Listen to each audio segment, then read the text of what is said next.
Hello everyone, কেমন আছে সবাই? আবার পার্ট 2 নিয়ে নিকো পার্কে চলে এসেছি। দেখো তো জেজে এবারে কি করছে।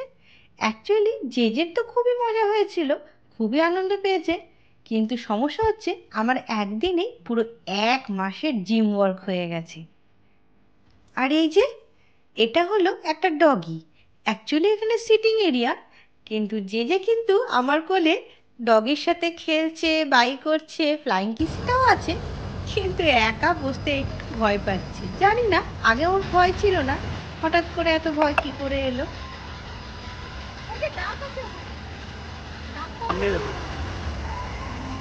এটা হলো MiG-21। জেজের বাবা বললো মেবি এটা অরিজিনাল মডেল। আর জেজে কখনোই সিঁড়ি দেখলে নিজেকে রেজিস্ট করতেই পারে না। আমি জানি না ওর সিঁড়িতে কেন এত উঠতে ভালো লাগে। সেটা একটা ছোট্ট ফুড কোর্ট ছিল, সেখানে উঠছে নামছে। এই যে এই সিঁড়িটাতে আমার ভীষণ ভয় লাগছিল, কারণ মিডিলে মিডিলে গ্যাপ রয়েছে, আয়রনের সিঁড়ি। ফ্রি ফল, হ্যাঁ ধরে বসে। আমি জানি না কিরকম স্পিড আছে, তাই না সামনে বসে। এই রাইডটা আমি এর আগে কখনো নোটিস করিনি, বা নোটিস করা বলতে ভুল হবে, আমি ইগনোর করেছি, হয়তো দেখেছি ইগনোর করেছি। তাই কিভাবে ঠিক কোন মোশনে এটা যাবে, মানে এটা আমার একটু ধারণাই ছিল না। আর কতটা স্পিড হবে কি হবে না হবে, তাই জেজেকে আমি আঁকড়ে ধরেই বসেছিলাম। আর জেজেকেও খানিকটা ভয়ের মধ্যেই রেখেছিলাম যে চেপে ধরে মাম্মাকে নিয়ে বসে থাকো।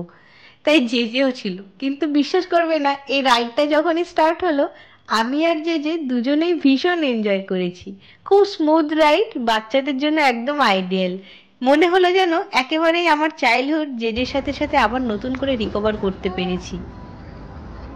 বাড়ির দিকে রওনা হব না এইখানেই কিছুক্ষণ আরও সময় কাটাবো, সেটা নিয়ে একটু দোমনায় ছিলাম। কেন জানো, এই দেখো সামনের ঘাসটা দেখে তোমরা বুঝতেই পারবে কতটা সবুজ।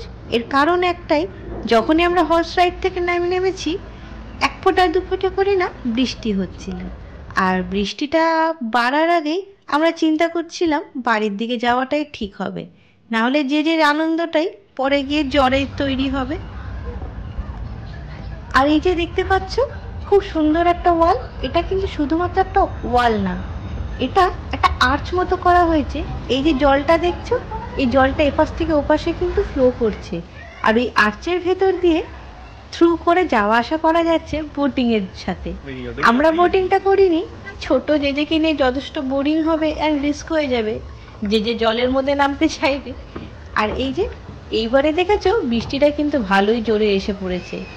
এবারে আমাদের আস্তে আস্তে বাড়ির দিকে যেতেই হবে, আর কিছু করার নেই। হয়তো আমরা আরেকটু এনজয় করতে পারতাম, কিন্তু বৃষ্টি তো এমনই শুরু হলো। কিন্তু ঠিক আছে, যেটুকু ঘুরেছি ভালোই ঘুরেছি, যা হয় ভালোর জন্যই হয়। একটা ছোট বেবি সব রাইড তো করতে পারে না, তাই ওর আয়ত্তের মধ্যে যেটুকু আছে সেটুকু করেছে। লন্ডনের টেমস নদীর ওপরে লন্ডন ব্রিজ যেটা আছে, আমার মনে হলো ঠিক সেই আদলেই এই ব্রিজটা বানানো হয়েছে।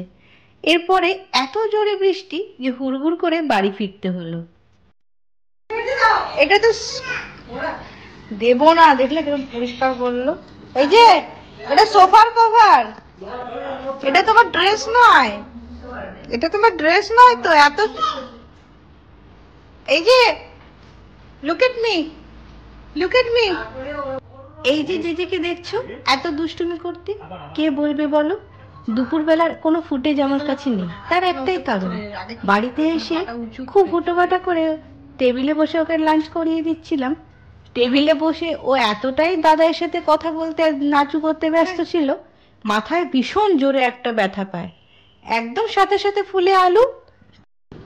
আমি খাবো না, আমার পেটে জেজে দেখবে এখনই বাবাকে বলবো, বাবা বলবে হ্যাঁ। সত্যি ছোট বাচ্চাদের কিন্তু এমনিতে চোখে দেখলে বোঝা যায় না। ওই যে দেখতে পাচ্ছ ডাইনিং টেবিলটা দূরে, সেই এজে গিয়ে খুব জোরে মাথাটা ঠুকে গেছে, মানে সামনের কপালটা। কিন্তু তারপরেও কিন্তু 1 ফোঁটাও কাঁদিনি, এতটাই ওর মনের দিকে শক্ত।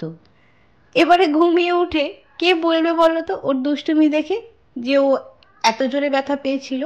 আমি আর আমার বাড়ির সকলে ভীষণভাবে ভয় পেয়ে গেছিলাম। লাঞ্চের প্লেটে জেজের বাবাই চিকেন কবিরাজি আর ফিশ ফ্রাই নিয়ে এসেছিল মিত্র ক্যাফে থেকে। ভীষণ ভালো বানায়, সবাই জানো, কিন্তু জেজের অবস্থা দেখি আমরা কেউ ঠিকভাবে খেতে পারিনি। আর এনাকে দেখো, ঘুম থেকে উঠে এমন যোগা, এমন ব্যায়াম শুরু করেছে। কে বলবে আমার ব্যায়ামবিদকে যে দুপুরবেলায় সবাই এত ভয় পেয়ে গেছিল। এবার আস্তে আস্তে ওকে রেডি করতে হবে, আমরা যাব বাড়ির দিকে, মানে তোমাদের জেজের বাড়ি।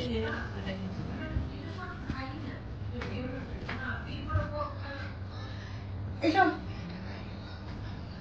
কালকে ওদিকে আবার জামাগুলো ভাজ করে, হ্যাঁ ব্যায়াম করো। ও ওই ব্যায়ামটা দেখো, ওই ব্যায়ামটা বাবাইকে দেখো, বাবাই তো জানি না।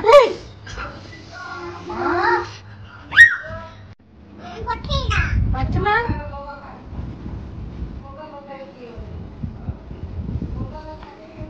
আমি খুঁজে খুঁজে ওই জন্য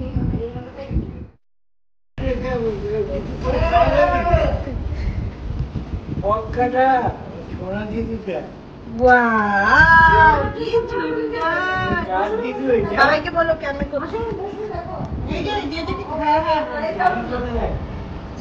জেজের পয়লা বৈশাখ কিন্তু শুরু হয়ে গেছে, নতুন জামা দুবেলাই পড়েছে। জেজের ড্রাইভিং এই ইন্ডিকেটর দিয়ে দিয়েছে। ঠিক আছে ঠিক আছে, আর ব্যস্ত হতে হবে না বাবারে, সব টিপটপ না, স্টিয়ারিং ধরে রাখো।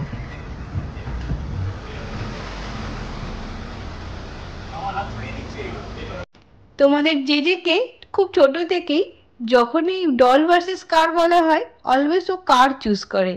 কার ওর খুব পছন্দ, তাই জেজের বাবাই ভীষণ হ্যাপি। আর তাই জন্য এই একটু একটু করে প্রতিদিনই ওর ড্রাইভিং টেস্ট করা হয়। না না, ড্রাইভিং ক্লাসটা নেওয়া হচ্ছে, জেজের বাবাই হচ্ছে ক্লাসের গুরু। ইনফ্যাক্ট এখন তো রিচুয়ালস বানিয়ে নিয়েছে, বাড়ি পৌঁছে গাড়ি পার্ক করার সময় ওকে বাবাইয়ের সাথে স্টিয়ারিং ঘোরাতেই হবে। আমরা ভুলে গেলেও হয়, ও ভুলতে পারে না। অলমোস্ট এভরিডে যখনই আমরা ফিরি ও জেদ করে ও গাড়িটাকে সোজা করে পার্কিং এ রাখবে।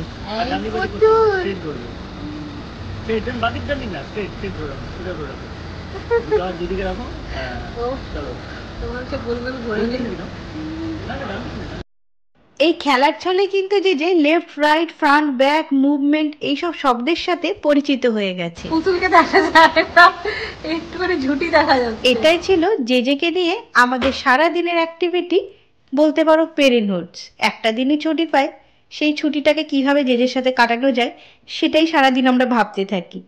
এবারে তো গরম পড়ে গেছে, হয়তো খুব বেশি বেরোনো হবে না। ভিডিওটা ছেড়ে যাওয়ার আগে একটা ছোট্ট অ্যাডভাইস, খুব বেশি করে জল খেও আর হাইড্রেটেড থেকো, সুস্থ থেকো। Good night.